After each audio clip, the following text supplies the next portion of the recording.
First car on track in qualifying will be Tommy Dreese. Practice session earlier today, he was 43rd quick. Stephen Light, who was 44th, has been excused from going first because he made an engine change. And as Dreese hits the track, let's take a look now at our Golden Corral track description. Yeah, you got 1.99 miles, almost 2 miles, and 11 turns. The record's a 75.950. That was set in 2005.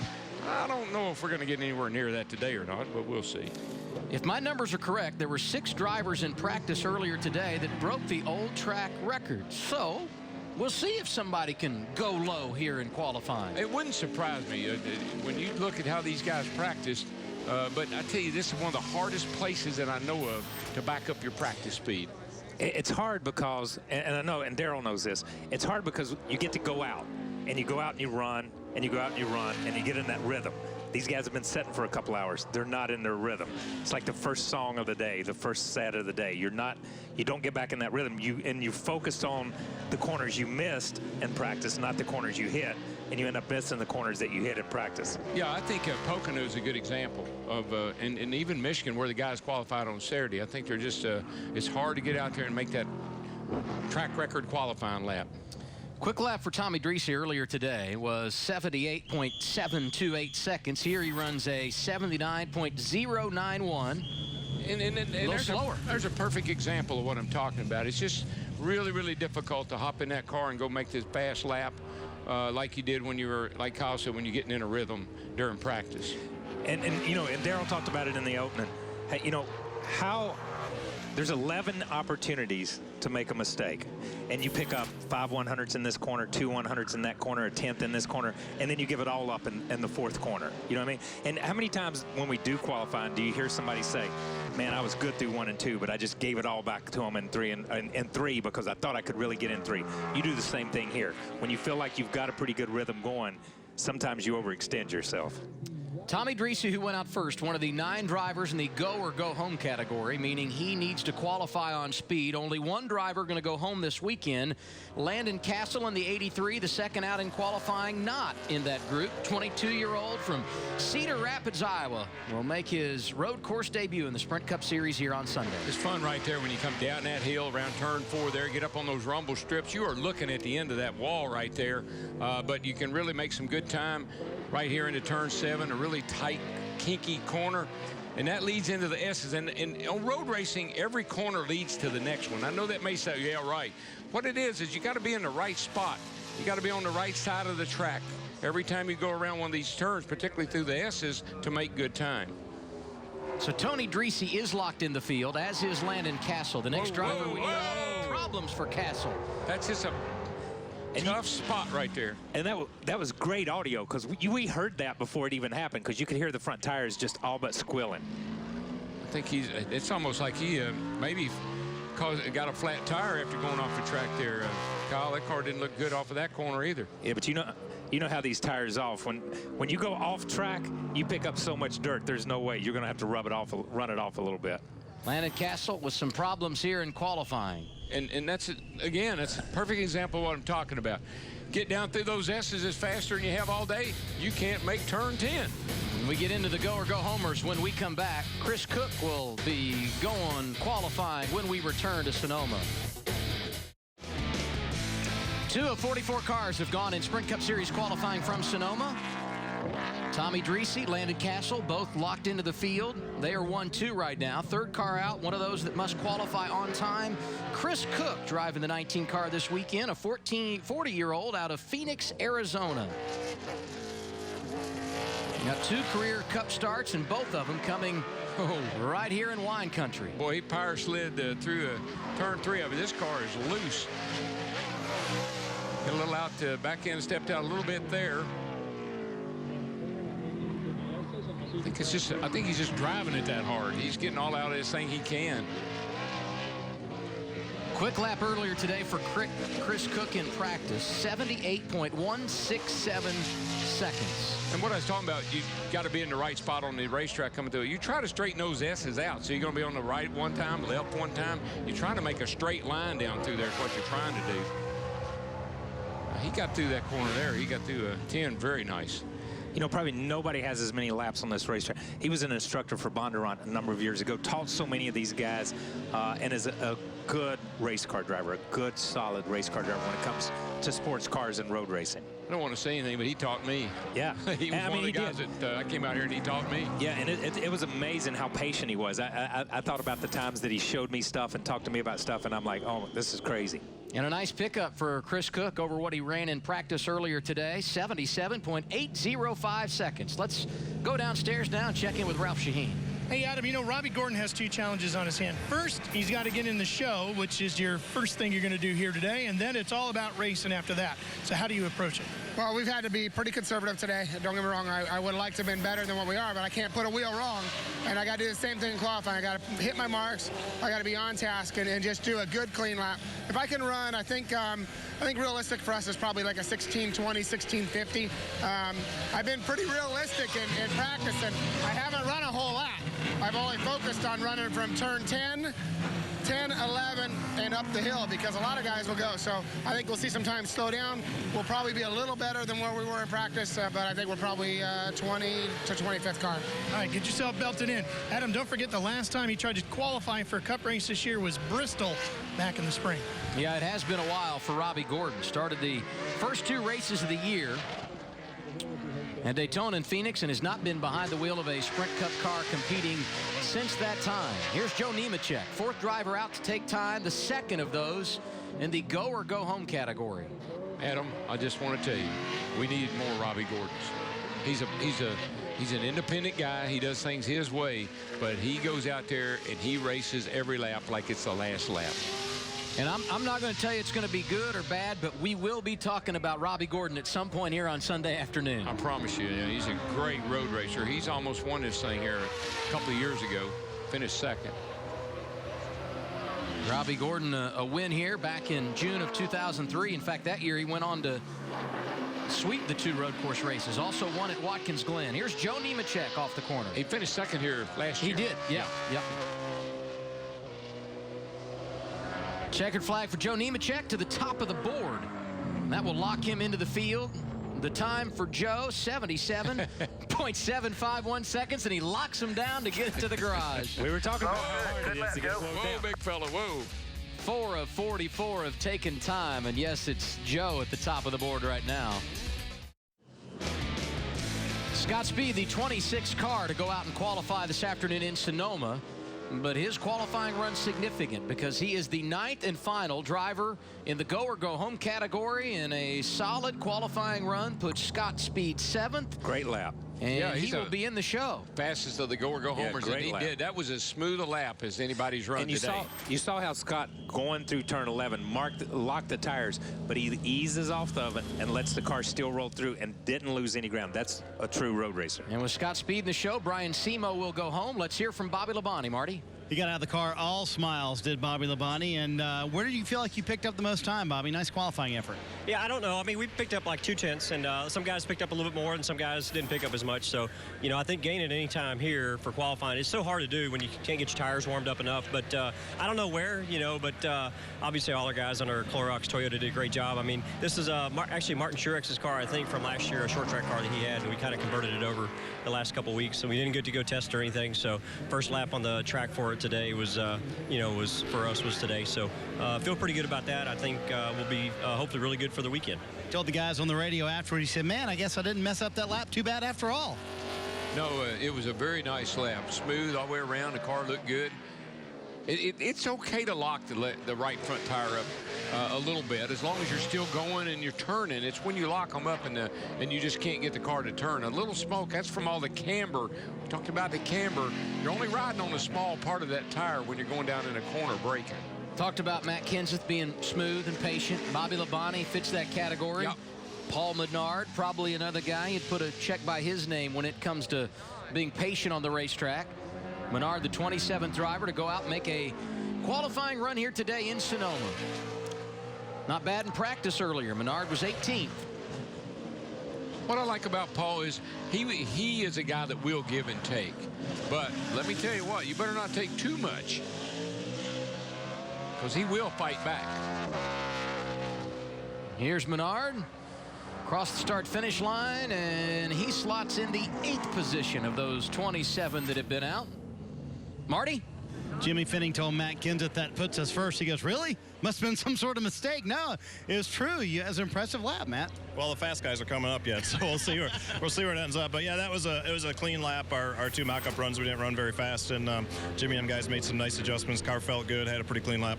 And I told him, DW, he was very fast on the back half of the course where you said they were picking up all the speed. He said, normally that's the opposite for me. I'm normally fast on the front half of the course. So very impressive lap for Matt Kenseth. Tell him it's a track record, Marty. I will. He already knows that. Okay. He's being coy at him. You know how Matt is. He didn't get too excited about anything. Always humble. Always humble. We're not done yet, but that's the 5th track record of 2012, and it's the 3rd straight track record, Pocono, Michigan, and now here at Sonoma. So these cars have got a lot of speed in them right now, a lot of horsepower, and the guys have figured them out, and they really, really are fast. You know what that says to me, Kyle? Those guys down there in the garage, they're never satisfied. Never. I mean, this is the most competitive bunch of people you ever be around. Okay, but we talked about it last week during qualifying. You know, they cut the skirts off, and these guys overcome that rule within a week and a half, almost. You know, within a couple of days, really. So they're never setting still, never satisfied with where they're at. You set a track record, they want to come back tomorrow and try to break it again. And you can see it's going to be hard for that to cutting those side skirts off have much of an effect here at Sonoma, but we'll see it more on the next week at Daytona or at Kentucky and maybe at Daytona. But you can see how much room there is, how much space there is between the side of the car and the racetrack. Normally that is sealed off solid, has been in the past. Greg Biffle got the ticker where it needs to be as he comes through turn 11. He nailed that. He got through there really good. He got back in the gas, no wheel spin. He got up out there great. Trying to better his teammate, and he's going to do it. Greg Biffle to the top of the speed chart, 75.632 seconds. And Darrell? That's a new track record. Thank you for playing along.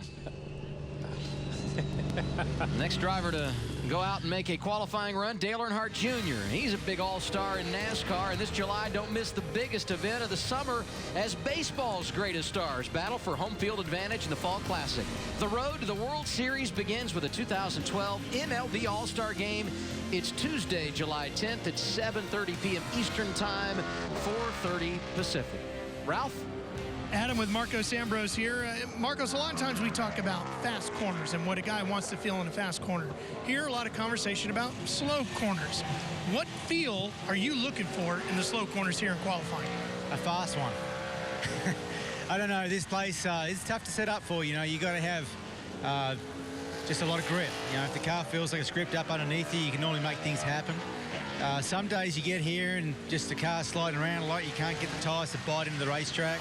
So for me, I'm always looking for that, you know, roll speed into the corner. If I feel like the car's underneath me, I'll get back to the gas hard. He's getting ready to go qualifying soon, guys. Junior always a driver to watch. Junior looks pretty good here, though. He does. I'm telling you, I mean, he's hit his marks getting in the corner. He's let the car settle down. He's not really hustled the car and made the car get too far out of shape, and he's made some time. This is don't want to get too edgy right here because he's kind of wiggling a little bit like he's fighting the wheel, but let's see how he gets through there. Nice. That was real good. Nice. And made up time. Look at it on the tracker. Here Jumped from like 8th to 4th there. And now I'm back down toward the bottom half of the top 10. He's all right. That tracker's in it. It's looking for him. Nick's found him. Not bad, boys. And the result for Dale Earnhardt Jr.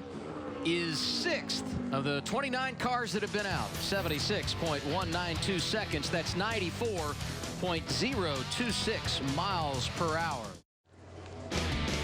Sprint Cup Series qualifying on speed presented by Golden Corral continues with Brad Keselowski in the Blue Deuce on track. Okay, Brad missed that first corner. He was outside, and you saw when he missed the first left-hander, it throws him off getting into the next right-hander. He went in way too close, and he washes out. And that's what Darrell's spoken of a million times since this is, you've got to set yourself up for the next corner. And you just get in too hot sometimes, and you overcharge it. How many times, Darrell, you make one little mistake somewhere, and as a driver, the competitive nature says, I'm going to get it back, I'm going to get it back, and one mistake just adds to 3 or 4 more. You've got to forget. The drivers have short-term memory, you know. You got to forget that one you screwed up because you got 10 more ahead of you.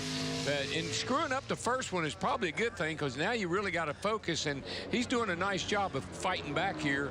Obviously got a pretty good race car. And I know all you people are sitting at home thinking, what the crap does Kyle Petty know about hitting the corner or not? You know why I can speak I speak from experience. I've missed all these corners at different times. I know where you don't want to be, and when I see somebody over there, I can tell you that's the wrong place to be.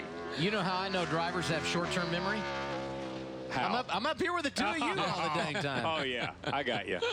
Yeah, we forgot we didn't like working with you last week. That's why we're back this week with you. That is short-term memory. I thought I was going to have to bail him out last week when he started talking about the All-Star. I don't know where he was going. I thought he was talking about the All-Star race. I thought, oh, no, man, we already had that. Brad Keselowski ends up 4th, Marty. Greg Biffle chatting with Matt Pusha, and you said it would have been a lot better if we had a decent driver in there. Come on, your lap wasn't that bad, was it? Where did you miss what you thought you missed out on the track? Oh, drivers are hard on themselves, and you know, I'm just critiquing everything I did. You know, I must have turned in a little too fast into turn 10. Got a little sideways and wasn't really driving forward as I was coming down, but great lap. The guys did a good job with the car, had a lot of grip. And, you know, hopefully that'll be a, top 10 starting spot. You know, I don't know where it's going to end up. There's a lot of fast cars to go, and the track's got a lot of grip. Road courses are the worst, aren't they? Because you can critique your lap all day long, can't you? Well, it's bad for us, because you give us an oval, we can make 4 mistakes. You give us out here, we can make a bunch of them. So, you know, you always want to be the best, and, you know, I'm just little spots where I could have been a little better. I'm sure that's the case in the DW. Every time you came in from a road course qualifying your lap, you're thinking, man, I could have had 4 more tenths out there if I'd just done it right. Yeah, just what you said. Yeah, most of the time you had to get the map out. Let me see. What do they call that turn right there? Did you ever put a map on the dash? Oh, yeah. Yeah, I mean, when I first drove for the Wood Brothers, Leonard, I had him so confused. He couldn't, because I'm telling you, because I grew up at Riverside, that was turn 9. So I don't care. This is turn 9 down here. You may call it 11, but I'm going to call it turn 9. And Leonard said, I'm going to put a map on there and we'll talk about it. Got to believe a little bit of disappointment here for Kevin Harvick. But he talked earlier that he felt like they hadn't really got all their stuff put together yet. Well, they better hurry up because we're coming up on halfway here and got some work to do. Harvick 14th right now of the drivers that have been out, 93.728 miles per hour. Halfway of the season. After 4 long years of waiting, Junior back on top Sunday on NASCAR race day. We'll look back at his breakthrough win, and Steve Letarte tells us how Junior became Hendrick's hottest driver. Don't miss NASCAR race day fueled by Sunoco. It's Sunday, noon Eastern time, right here on Speed. Who wrote that copy? I don't know. But, that's a breakthrough win? I mean, the kid's already won 18, 19 races. What kind of breakthrough was that? I'm just asking you. Give me something. I don't have the answer. Argue with me. Give me something.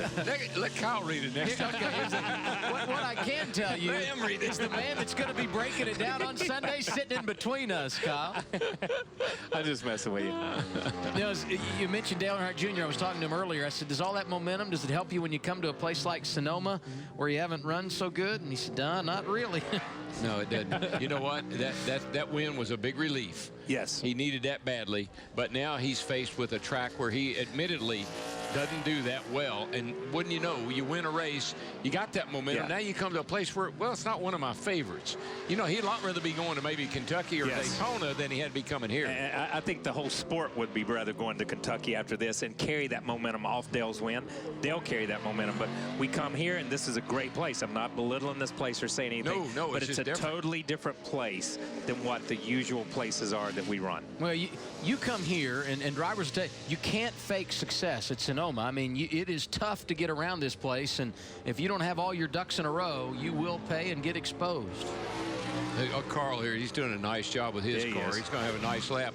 And Carl and I got this thing going. We've been kidding each other. I've been kidding him more, and he's been kidding me. We lost a little time right there. You start to get a little jukey about, you know, having a hangover from last year and all that. And he, every week, he texts me and says, this has nothing to do with what happened last year. I promise you. Good lap. Yeah, very solid for Carl Edwards. He ends up 3rd. I don't know if Jack Roush knows anything about road racing or ever road raced in his career. I'm really not sure about any of that. But they appear to be first, second, third. He's a phenomenal road racer. That was sarcasm. He is. No, Vic right there. I mean, from everything he did with the IMSA, the sports car, to come up through, Wally drove for him. I mean, so many championships and so much that he brought to this sport.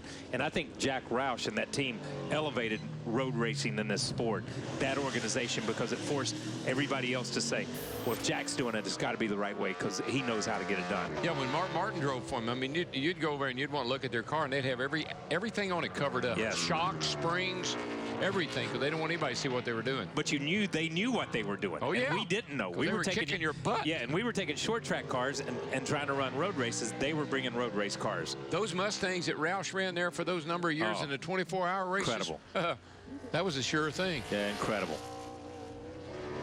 Tough week last week for Joe Gibbs Racing. Denny Hamlin got turned around off turn 4.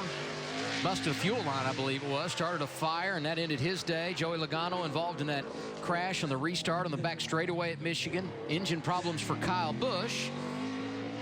A new day here this weekend, a place where they've had relative success. Logano on the pole last year and cutting the corner. That was tough right there, cutting the corner right there, buddy. I'm telling you, that was cutting the corner. Sorry, Adam, but he was up in the air on the wrong side that time. Yeah, he almost was on the back side of the ripple strips. That's right. God, his car looks good through there. You can hear it.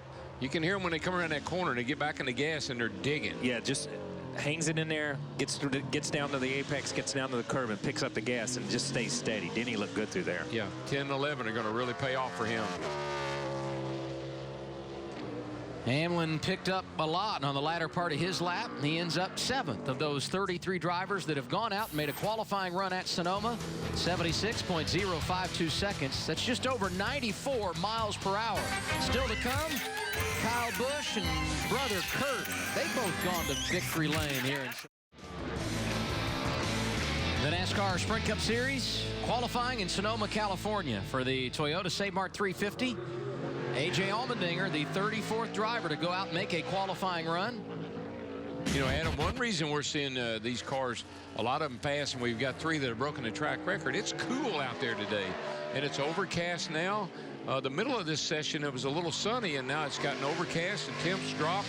We're getting a report from the garage. It's maybe down as much as 5 to 8 degrees in temperature. I think that's one reason some of these guys are going as fast as they are. So this place is somewhat weather sensitive? Oh, yeah. When you're throwing a car around like this, you're making your tires mad, and if the track's hot, they just get that much madder. A.J. Allmendinger's got a pretty good little lap going. Yes, he does. And he got through those S's. You could hear the audio. Whoa now. But I'm going to tell you, he charged that corner. Whoa. But you see, you give it up. When you charge that corner a little bit sometimes, we saw Denny's tracker going the other way. Now, granted, we're in a different speed zone here, don't get me wrong. But when you charge, you don't exit. And a lot of times, if you talk to Marcus Ambrose and those guys, it's about getting off the corners also.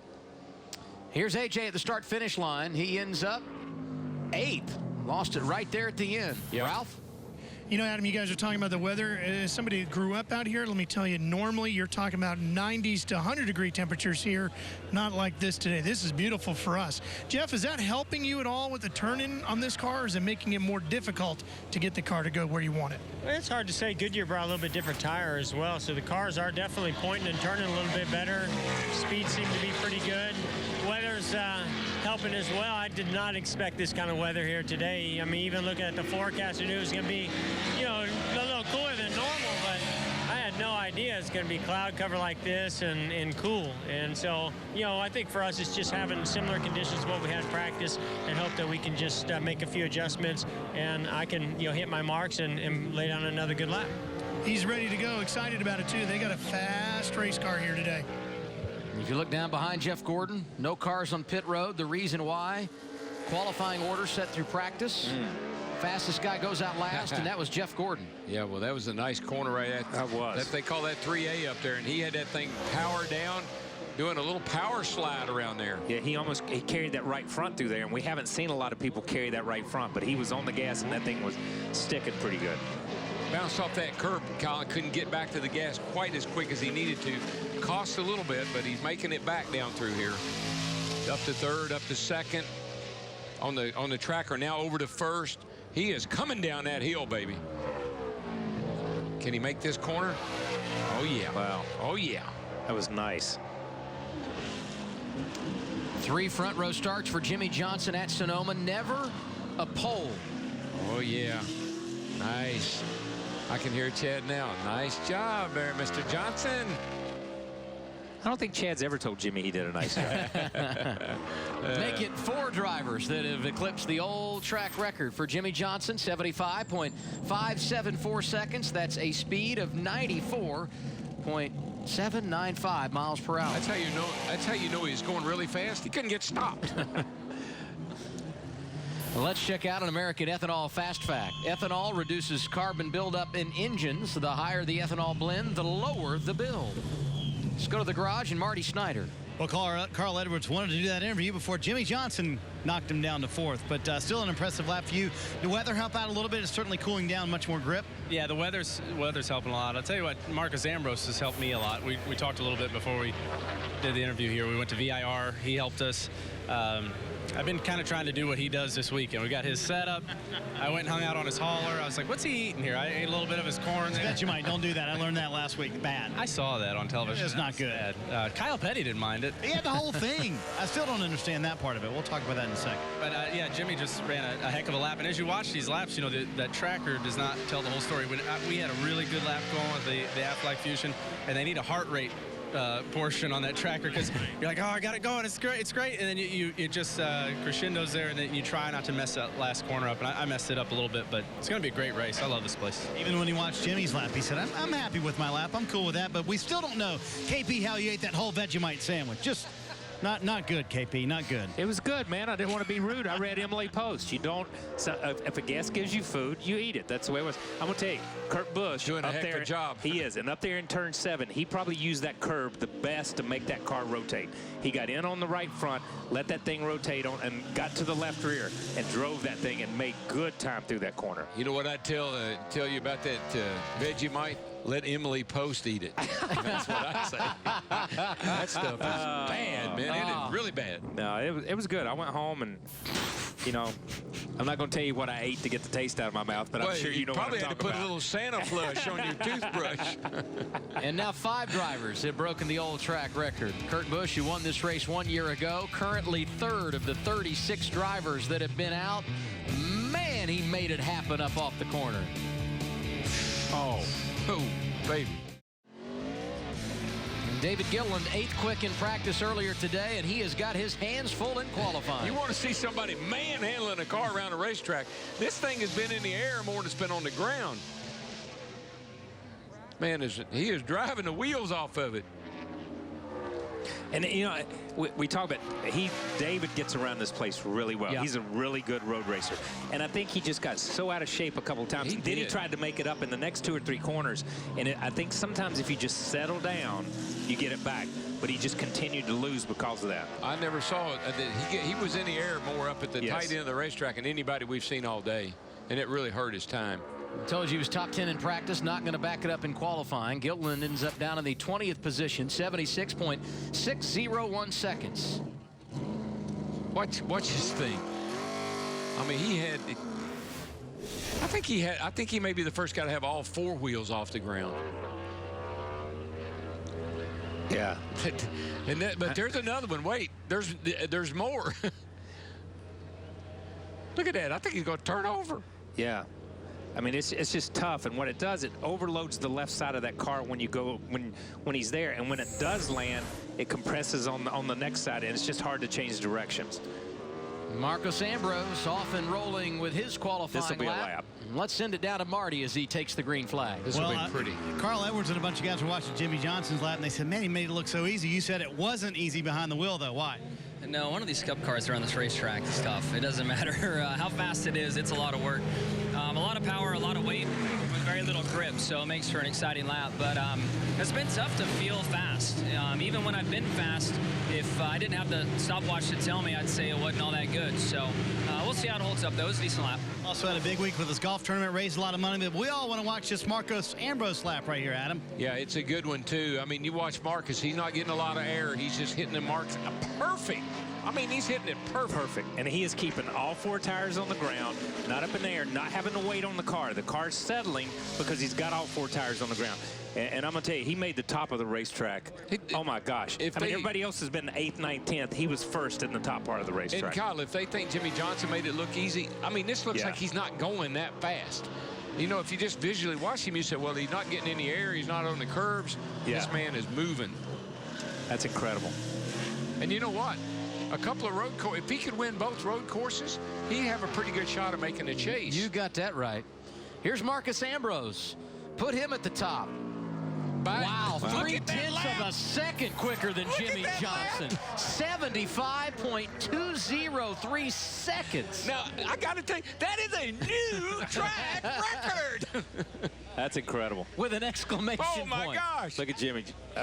What are you going to do? Yep. Yeah, what are you going to do? Jimmy says, can I go back and try again? Yeah, but we have watched these guys hustle these cars and hustle these cars. And then you get a driver the caliber of Marcus Ambrose. He goes out and runs it, and you look at it and you think, how can he be running that fast? There's no way. He's not on the curb. He's not overdriving. He's getting in the corner. He's letting it roll. Just as Marcus said, the point is to keep the speed up through the corners. He wants to be fast in the slow part, and he was fast in the slow part. And Kyle, you know, with the weather condition we got, I mean, it is unusually cold today. I mean, I got to say, it's in the 50s. Yes. Low 60s. And, you know, cloud cover. Goodyear brought another new tire out here that's got a lot of grip, and they are tearing this racetrack up. That's a 95-mile-an-hour average around this joint. Getting down to it now, and you got Ryan Newman on track. Kyle Busch, Joey Logano will follow, and the last 3, Clint Boyer, Martin Truex Jr., and Jeff Gordon. These are the drivers that were quickest in practice earlier today. Marty had 6 drivers break the old track record.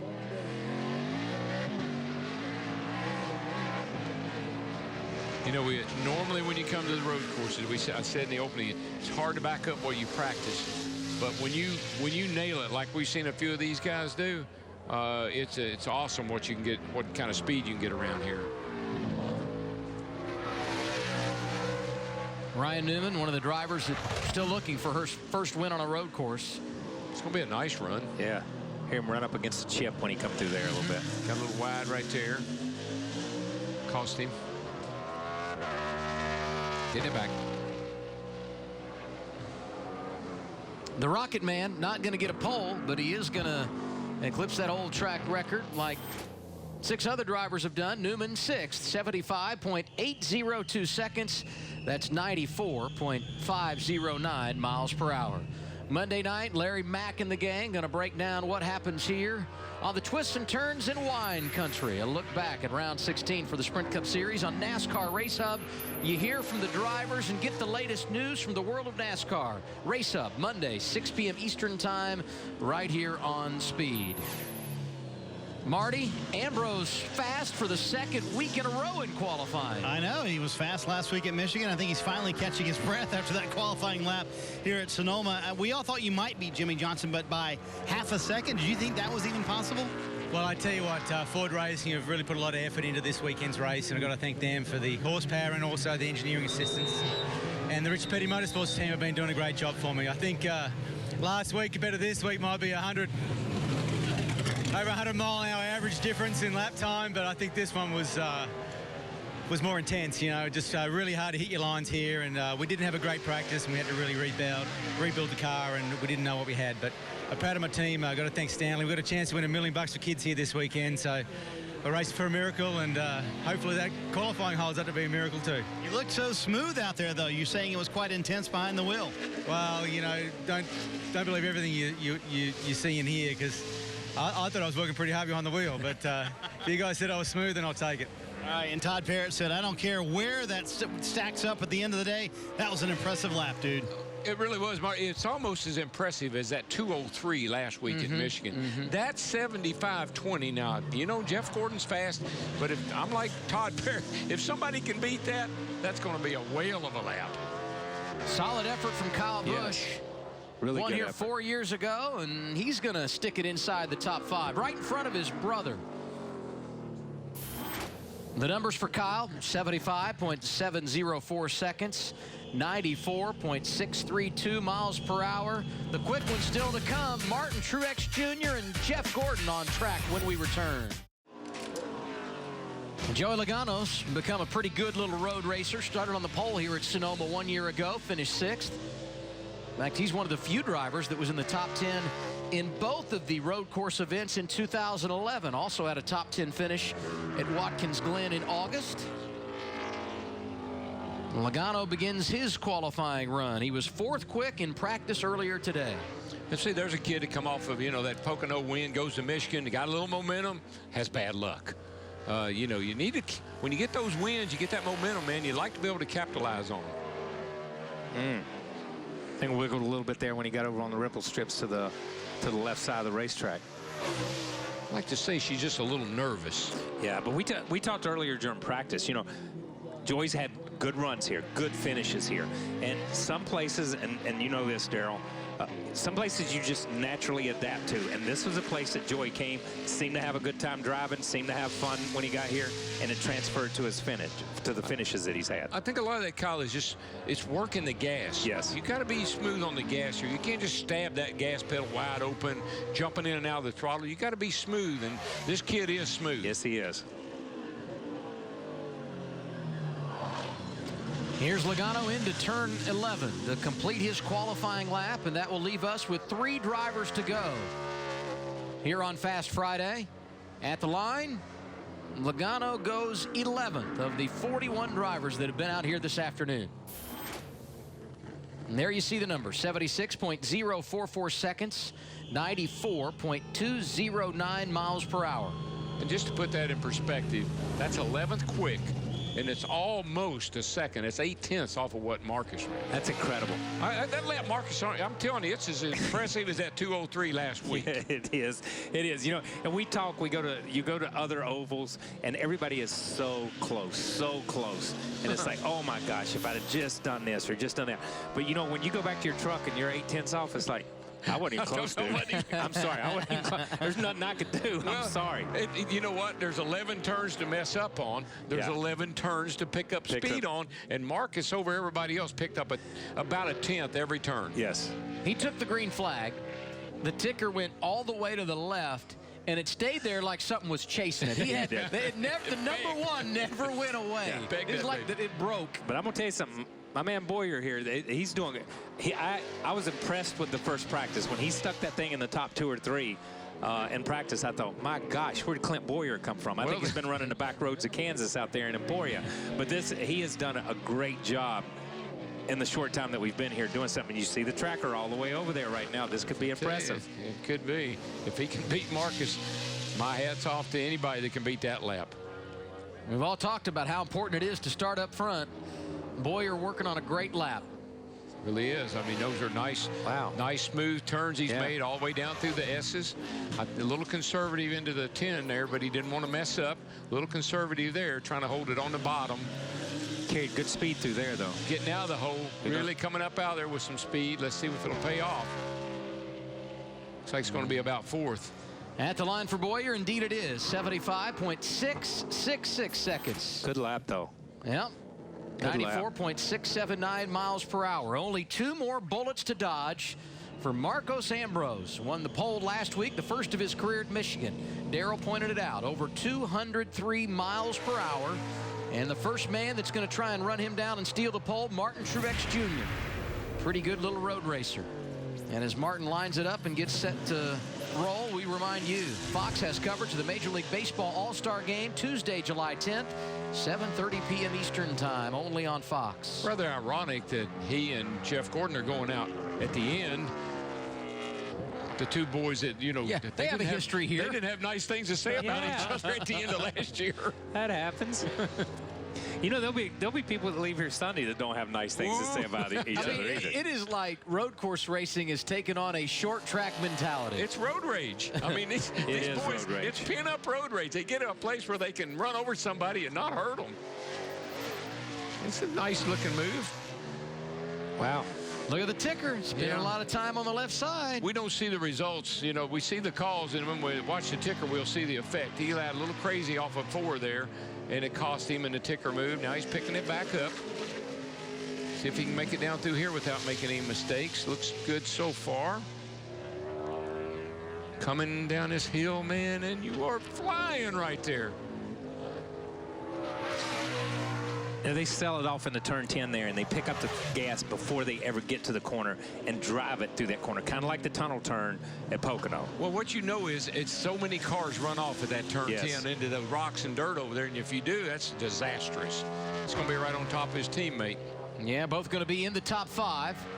Boyer was 4th, and he'll get knocked back to 5th. Martin Truex Jr., 5/1000ths of a second quicker than his teammate. 6661 to 6666. How about that? That's impressive. That is right on top of your teammate. That's what you call sharing the setup, right? Yeah, it is.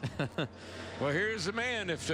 See if the old road course master can knock Marcus off the pole here. It's going to take a whale of a lap if he does. Let's take an inside look at what's happening now in the NASCAR Sprint Cup Series. Get unlimited access to the NASCAR Sprint Cup Series through the NASCAR Sprint Cup mobile app on your Android-powered device. Learn more at sprint.com/speed. Most poles at Sonoma? Yep, Jeff Gordon, 5 times. He's led him to the green here. And if he's going to do it on Sunday, he's going to earn his money. Well, he's going to be up, you know, barring any disaster, run off the track or anything, he's going to be up there at the front. We know. The question is, can he put down a lap that will knock Marcus off the pole? If he does, I'm glad I'm sitting here watching it. 10 drivers have broken the old track record in this qualifying session. Whoa now, whoa, that's getting way over there.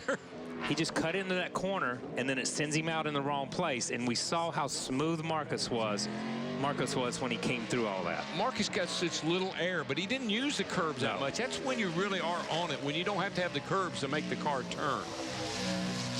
It's all about keeping the car balanced on those 4 tires, and I know that sounds simplistic, but when you overload a tire or you're on the fronts too hard or you're on the rears too hard, you're not making forward progress, and you're losing that ground. Yeah, if the tires are in the air, they're not helping. They're not helping you any. Here's Gordon through turn 11.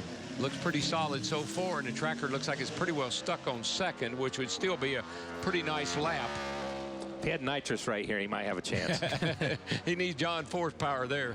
Gordon's going to stay second. Great a tenth lap, and a half behind Marcus Ambrose.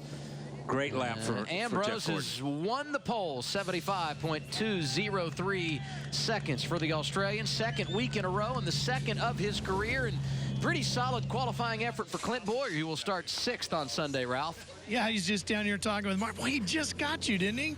Yeah, we both ran 6.6s. Unfortunately, I think mine had another 6 behind it, but of course that one was a loser. But 5-hour energy Toyota was really good. It's been fun to be out here road racing, and that's not something that I normally say. But so far so good. You know, I'm really proud of everybody. We tested at VIR a couple weeks ago, and I knew, you know, the car just felt good, felt like it had good speed, although it was a complete different racetrack. It just was stable and is comfortable to drive. I think they said this is the very car that Marcus Ambrose almost should have won the race with when he ran out of gas, so it's kind of neat to back that up. I mean, the car is really, really fast, handles good, but I think he's pretty good, too. He's quite a bit faster than I was. Yeah, he's not bad. He's not bad. But maybe with this car, then, you'll have something for them on Sunday, guys. Clint Boyer smiling, but not as big as Marcus Ambrose. 11 drivers broke the old track record. And it's going to be Ambrose and Gordon, a couple of guys that know what it takes on a road course that lead him to the green here Sunday in the Toyota Save Mart 350 at Sonoma.